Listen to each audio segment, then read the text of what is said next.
الحمد لله نحمده ونستعينه ونستغفره ونعوذ بالله من شرور أنفسنا ومن سيئات أعمالنا من يهده الله فلا مضل له ومن يضلله فلا هادي له ونشهد أن لا إله إلا الله وحده لا شريك له وأشهد أن محمدا عبده ورسوله أما بعد قال الله تبارك وتعالى في القرآن المجيد والفرقان الحميد فأعوذ بالله من الشيطان الرجيم بسم الله الرحمن الرحيم مثل الذين ينفقون أموالهم في سبيل الله كمثل حبة أنبتت 7 سنابل في كل سنبلة 100 حبة والله يضاعف لمن يشاء والله واسع عليم صدق الله العظيم وصدق رسوله النبي الكريم ونحن على ذلك من الشاهدين والشاكرين والحمد للہ رب العالمین۔ میرے محترم بزرگوں اور ایمانی بھائیوں، گزشتہ جمعہ بات آئی تھی کہ اللہ تبارک و تعالی ایمان والوں سے کہہ رہا ہے یا ایھا الذین آمنوا انفقوا مما رزقناکم، کہ اے ایمان والو جو چیز ہم نے بطور رزق تمہیں عطا کی ہے اس میں سے اللہ کی راہ میں کچھ خرچ کر لو۔ اور ساتھ ساتھ میں یہ بات بھی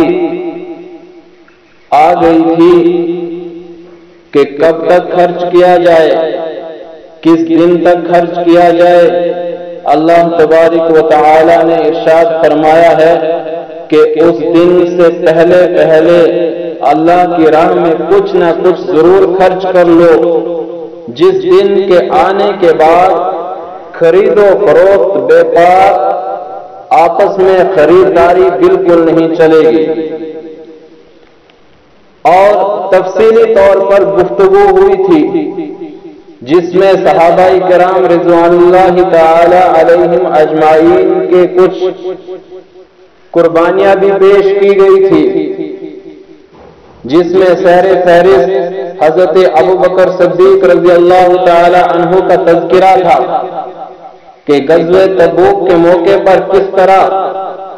حضرت ابوبکر صدیق رضی اللہ تعالی عنہ نے اللہ کی راہ میں مال خرچ کیا۔ بہرحال بات یہاں تک پہنچی تھی کہ انسانوں، ایمان والوں، اللہ کی راہ میں مال خرچ کر لو۔ آج جو گفتگو ہوگی وہ اللہ کی راہ میں مال خرچ کرنے والے کی مثالیں بیان کی جائیں گی کہ جو شخص اللہ کی راہ میں مال کو خرچ کرتا ہے اس کی مثال کیسی ہونی چاہیے، اس کی صفات کیا ہونی چاہیے، اور اللہ کی راہ میں جو مال خرچ کیا جا رہا ہے اس مال کی اللہ کے یہاں کس طرح کی حیثیت ہے۔ بہرحال اللہ تبارک و تعالی سورہ بقرہ کی آیت نمبر 261 ہے،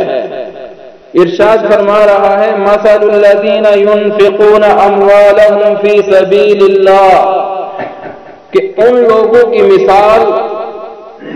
جو اللہ کی راہ میں اپنا مال خرچ کرتے ہیں، ان کی مثال ایسی ہے کمثل حبۃ انبتت 7 سنابل، ان لوگوں کی مثال ایسی ہے جیسے ایک دانہ 7 بالی اگائے۔ مثال کے طور پر ایک شخص اپنے کھیت میں مکی بو رہا ہے اور مکی وہ زمین میں ایک دانہ پھینک رہا ہے، لیکن چند ہی مہینوں کے بعد